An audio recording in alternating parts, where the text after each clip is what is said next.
Good morning. Welcome to the Community Voice. I'm Steve Gradick, your host. Delighted to have you with us on this, not Monday, but Tuesday morning. Hope everyone's doing well. And I think everything's good other than I've lost my glasses. But that's just the way it goes.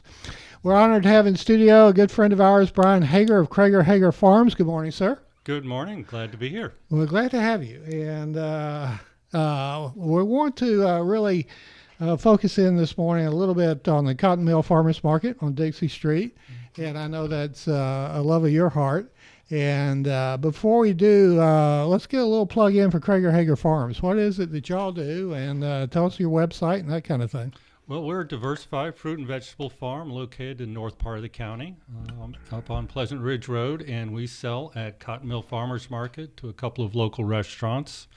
And it's seasonal produce and a lot of great salad greens and whatever we can bring in at various times of the year.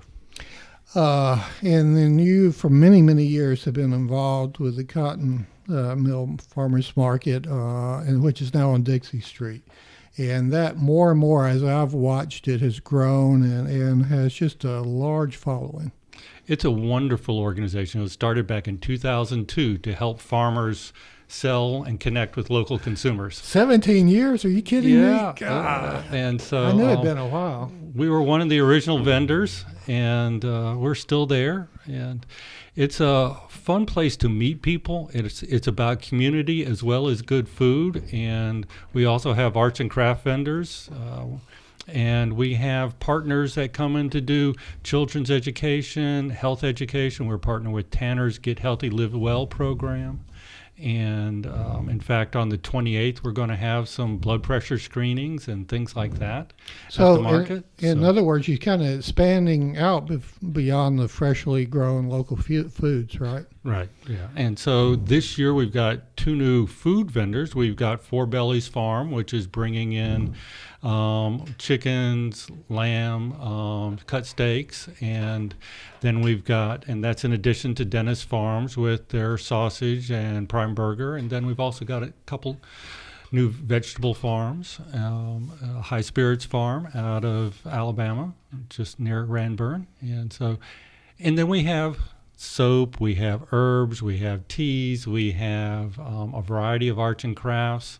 We also do some fun things like kid vendor days where people generally in middle school can come in and sell things that they've made or grown, and they don't have to pay a booth fee. And so we're trying to grow the next generation of farmers too. Elaborate on that, because what you've described is truly a way of life. It is, and whether it's you grew up on the farm or you're chasing a dream like I am. Actually, I chased a woman out here, and then we ended up starting a farm. Worse for me. And so you have to be willing to live it because your plants and animals are dependent on you. You can't just walk away from them. It's not like a business where you can just turn off the lights and walk away. The plants are going to need watering. The animals are going to need feeding. And so there's a commitment that you make to that. Somebody told me at a dairy farm one time that the cows get milked every 12 hours regardless. That's right. Yeah, we don't do dairy for that reason. I mean, that's just too tight a schedule. Yeah, we've got several goat dairies in the county that's a lot of work, and it's a wonderful product. But speaking of the product, for whatever reason, I won't go into detail, I've been watching a little bit of the Food Channel. I don't watch much of any TV. But time and time again, it stole the virtues of the best local restaurants as restaurants who buy local fresh food. And do you see that? I mean, the restaurants that buy locally and buy fresh, I mean, they're head and shoulders above the rest. Well, they're doing two things. One, they're committing to that local farmer, but the other thing is they're getting really fresh ingredients. So the stuff, whether they get it from Cisco or you buy it in the grocery store, it's going to be a minimum of 5 days old by the time they get it. Stuff you get from the farmer, direct from the farmer, may have been harvested that morning, more likely the day before. And you can taste that difference. So when somebody like 4 a.m. or Little Hawaiian buy our produce and put it out on the table, those customers are getting something really fresh. There are other Alley Cat buys local beef, and I'm sure there are some others that buy from other farmers that I don't know about. You mentioned Tanner and their outreach, but basically you mentioned the nutrients. I mean, the difference between the nutrients and the food value of a freshly grown food is so much higher, is it not? Well, I'll tell you the big difference. The more important difference in nutrients is flavor. Okay. Because it's the better flavor that's going to get people to eat more of them. Okay. And so you think about it, when you go to a restaurant or you get prepared foods, they've doctored it up mostly with salts and sugars to try to get you to eat it. And one, those aren't good for you. Two, they're hiding the fact that they're buying produce that doesn't have as much flavor. And so when you're eating a tomato fresh off the farm or squash, peppers, beans, you're going to taste that difference. You're going to want to eat more of it. That's where you see the health benefit, because we have to eat more. The biggest problem in health in this country are the things we choose to eat and choose to do to ourselves. Smoking and eating. Well, actually, overeating is now eclipsed smoking as the biggest health threat in America. And that part of that is driven by, one, all the doctored food, and two, we may be nutrient deficient. And so our body is saying, I need more magnesium. You don't know that, so you just keep eating more. And whereas if you're eating fresher ingredients, more produce like that, you're going to get a better nutrients in your food. Well said. I mean, a fascinating point. I hadn't thought about it exactly from that perspective. Before we go to our first break, let me ask you, there was some talk this year, has been some talk about building a pavilion for the Cotton Mill Farmers Market. Where do we stand on that? We are working with the city on having a pavilion set up in downtown. There are still details to be worked out. As you know, they're going through some changes as far as who's on the commission. Right, we featured one of them yesterday. Yeah. We got the mayor coming in Thursday. So things have kind of slowed down a little bit there. We're hoping that that's going to pick up soon and we can get it early next year, but there are a lot of things up in the air because of the elections. If people don't know, where are you located and when are you open? We are located on Dixie Street next to Keep Carroll Beautiful, just up from Tanner's main building. Parking is behind Haney Drugs, and we are open on Saturday mornings, every Saturday morning for the next 2 weeks. For the rest of the rest of September, we are open 8 to 12. But starting in October, it's 9 to 11. Okay. And we're going to take a break, and we've got some props, and we hope to feature them on our cameras. And we're going to talk about what's seasonal right now and much more with our good friend Bryan Hager here on the Community Voice. Oak Mountain Academy has offered a challenging college preparatory education for over 50 years. With over 500 graduates, we have maintained a 100% college acceptance rate. Over 90% of our students earn acceptance to their first choice of college or university, and over the past 5 years, our students have earned over $10 million in scholarship offers. Our students are creating a legacy. Come, be a part of our family and create your own legacy today. To learn more, visit us at oakmountain.us. At Tanner, we're advancing health throughout West Georgia and East Alabama, because we know that exceptional care isn't based on how many patients we serve, but how well we serve them. That's why we're focused on quality, delivering the best possible care for our patients. It's why we're expanding our clinical services and building new facilities to serve our growing community. And it's why we're looking beyond our hospitals and medical practices to develop sustainable wellness and preventive health programs in our region. What makes a hospital great has changed. It's not how many beds we have. It's how well we care for the neighbors who need them. Delivering the right care to every patient, every time, is how Tanner is advancing health with medicine beyond measure. Learn more at tanner.org. or find a physician on our medical staff by calling 770-214-CARE.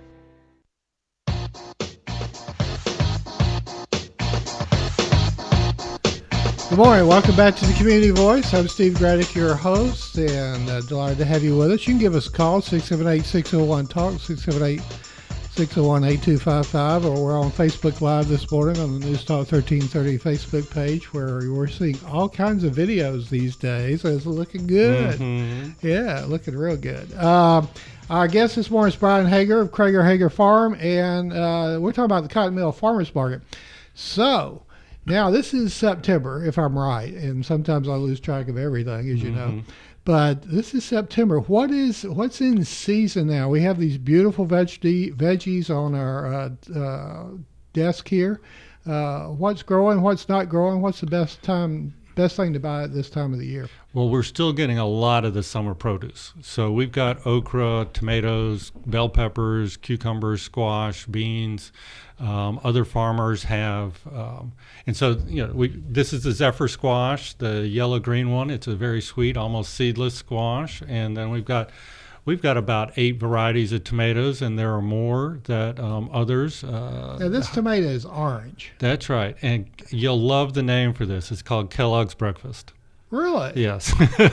I think people read tomatoes sometimes just for the privilege of naming them, and that's a Cherokee purple with the purple shoulders. So why the different colors? I mean, this is the only tomato I've ever really known. Right. And so tomatoes originally, like carrots and so many other things, were all different colors when we got them from the Native Americans. Really? And our marketing geniuses just decided there was a particular carrot should be orange. Well, carrots are also purple, red, white, yellow. Tomatoes are naturally all different colors, and that's what we got from the Native Americans. The marketing geniuses in American agriculture decided to market a particular one. And so we are going back to many of those. Because similarly with okra. That's right. And so I don't often see purple okra. That's right. And so okra is from different debates. Some people say it's from Africa, some from North India, but it's a crop that does really well in hot, dry weather like we're having right now. So that's why it's a southern dish, right, for the most part. And so now this is that's one of the long Asian cucumbers. Asian cucumber. On the cooking shows, they'll be calling them English cucumbers because the English, through their colonial expansion, stole it from the Japanese. No kidding. But it's a nearly seedless, thin-skinned, very easy to eat. It's one of the burpless varieties. And then we've got the rattlesnake green beans, which is a southern favorite. Of course. And bell peppers of various different shapes and sizes. And colors. Yep. And so, generally the redder they are, the sweeter they are. And so those are some of the things we're bringing. We also have butternut squash, and we just started harvesting ginger and fresh ginger. And then we will be harvesting sweet potatoes in a couple of weeks. I mean, I don't want to disparage any grocery store, but you don't often see those colors in a grocery store. No, you don't. Gee. And part of it is that you've got to get people to try them. We've, so used to fruit and vegetables looking a particular way. And so we do a lot of taste sampling and stuff like that at the farmers market. And then we have cooking demonstrations as well. And all these things are being grown right now. And that's right. And being grown locally. Mm-hmm. Okay. What does the word organic mean? Organic, from a farming context, means that you're not using synthesized herbicides, pesticides, and fertilizers.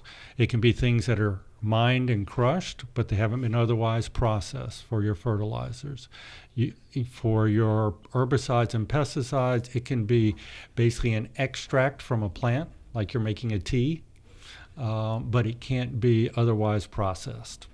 And so we use some organic pesticides, but mostly when you're doing organic growing, you're recognizing that you're going to lose some of your crop to pests, and you manage that by promoting a lot of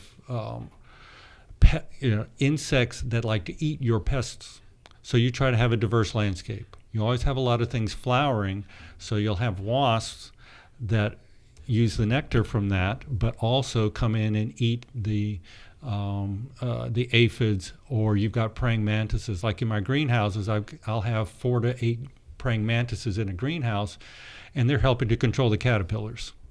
So this is like when you plant stuff around your garden That's right. to use, I guess, pests to the good pests to fight the bad pests. That's right. And you'll hear a lot of this with trying to make pollinator-friendly habitats and the problems we have with dying bee populations.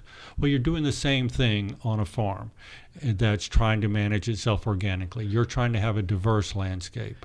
Elaborate, if you would, on the dying bee population, because I've heard that's an extremely serious question. Yes, and it is very serious, and it isn't just the honeybees. It's all the native bees. It's the bumblebees, it's the blueberry bees, and it's the things like that. And we don't know all the causes for it. Scientists are working on this a lot. It's definitely connected to various pesticides that both farmers and homeowners are putting out into the environment that get on the flowers. You can buy flowering plants at your big box stores right now that have systemic pesticides in them. Now they're phasing these out, the neonics, but these things kill insects that come and try to eat your plant. Well, when the bee comes to take some of the pollen from that flowering plant and takes it back to the hive, it keeps the larva from growing. And so there's a series of problems like this. There's also changes in climate. There's changes in rainfall patterns that are seriously hurting a lot of our bee populations. And have you heard the term insect apocalypse? No. Well, when I moved out to Carroll County 30 years ago, you'd be driving down the road, and during the day, and by the time you got home, you had to wash your windshield off because of all the bug splat on them. Yeah, I remember those days. It doesn't happen anymore. That's true. I never thought about it. And in fact, they're starting to measure all around the world a die-off in a lot of flying insects. We are radically changing our environment in ways that we don't understand. And those insects do a lot of good things for us, as well as they're an important part of the general ecosystem. What's the latest? I remember reading recently about a court case in California that ruled against, I think, Roundup. Yeah. Where are we in that Monsanto Roundup battle? Well, there have been a couple of court cases that Monsanto lost on civil liability for people claiming health injury due to regular use of Roundup. And these are mostly the applicators, the people who are spraying it all the time, landscape people and big things old like tanks this. of it just going Right. there. And it's, to be honest, Roundup is really the least damaging of these herbicides. We've also, the big battle right now is over dicamba and the dicamba wars that are going on in the Midwest because it drifts. And so when one farmer sprays it on his field to protect his dicamba-ready soybean crop, if his neighboring farmer doesn't also have dicamba-ready soybean, it's going to kill his soybeans. And there's actually been a killing over this where two farmers got in an argument and then one ended up killing the other over the drift of this. And it's called the dicamba wars in Iowa, Arkansas, Missouri, places like this where they do a lot of it. So this is a critical issue, and with herbicides in particular, the situation right now is if you're spraying herbicide on your property, this is basically the way it happens in Georgia, and I don't want that herbicide on my property, I have almost no legal protection. So as an organic farmer, I have to put the buffer on my property. So the farmer next door who's spraying is actually taking property from me, because now I've got to plant a 50-foot barrier to keep his herbicides off my property rather than him having to keep it on his property. He's essentially trespassing. Generally, it flows from west to east, right? Well, it's whatever the wind pattern is that day. And the scary thing about dicamba is that the particle sizes are so small, it just floats. Ah. And so it'll drift for hundreds of yards sometimes. Really? Wow. Fascinating stuff. And we're going to have to take another break, and we'll be back with more with Bryan Hager and talk about the Cotton Mill Farmers Market and other related topics after this word from our sponsors. Health throughout West Georgia and East Alabama. Because we know that exceptional care isn't based on how many patients we serve, but how well we serve them. That's why we're focused on quality, delivering the best possible care for our patients. It's why we're expanding our clinical services and building new facilities to serve our growing community. And it's why we're looking beyond our hospitals and medical practices to develop sustainable wellness and preventive health programs in our region. What makes a hospital great has changed. It's not how many beds we have. It's how well we care for the neighbors who need them. Delivering the right care to every patient, every time, is how Tanner is advancing health with medicine beyond measure. Learn more at tanner.org or find a physician on our medical staff by calling 770-214-CARE. A well-rounded education includes much more than just academics. At Oak Mountain Academy, we encourage our students to find their niche in any of our 42 co-curricular opportunities. Over the past 5 years, we have brought home 5 state and 20 regional athletic titles. Our one-act play and literary teams continuously compete at the region and state level, and our academic teams bring home first place more than not. We are warriors creating legacies. To learn more, visit oakmountain.us. Good morning. Welcome back to the Community Voice. I'm Steve Radke, your host. Delighted to have you with me. I've lost my glasses, but I'm still here.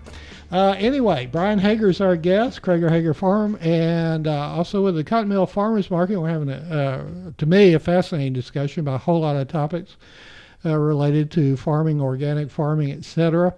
In the last Carroll County Commission race, the topic of urban sprawl, rural versus metro, was pretty much a hot topic, and how to keep Carroll County rural in the face of urban sprawl. And, it's mentioned that, well, if we keep farms profitable and keep farmers active and engaged, that'll be a good thing. And maybe we keep all the city life in the cities. How do you look at that debate from the perspective of a farmer? There are a couple parts of that. One of the important ones is that when you're a farmer out in a rural area, you want to be able to spread that manure on your hay fields or on your crop fields and things like this. And if you got a subdivision right next to you, those people are going to start complaining about that smell. Or I'm going to be out at 4 o'clock in the morning on a hot, during the summer when it's hot, doing work, and they don't like that, the noise and things like that. And so it's about conflict.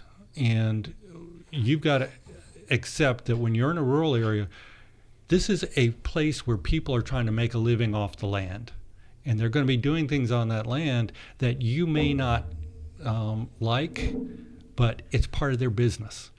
And that's so much of the conflict, is when people who aren't used to those activities move into a rural area. And you're trying to minimize those kind of conflicts by keeping the subdivisions from spreading out into the rural areas. So what's the resolution? Well, the best resolution is, one, don't ever let the Carroll County Water Authority start running sewer. Because then you get Douglas, you get Cobb County, which is just subdivisions everywhere. Okay, that's the number one thing. The other thing is the cities need to be actively promoting, their own residential and commercial development. It's not just about having the shopping centers in the city. It's also about having the subdivisions in the city. And that's where the builders can go to build their homes. And when they've got access to sewer, they can do it on smaller lots. They can make it more affordable for the people who want that. Let's shift back to Cotton Mill Farmers Market. One thing I want to ask before we kind of wrap it up,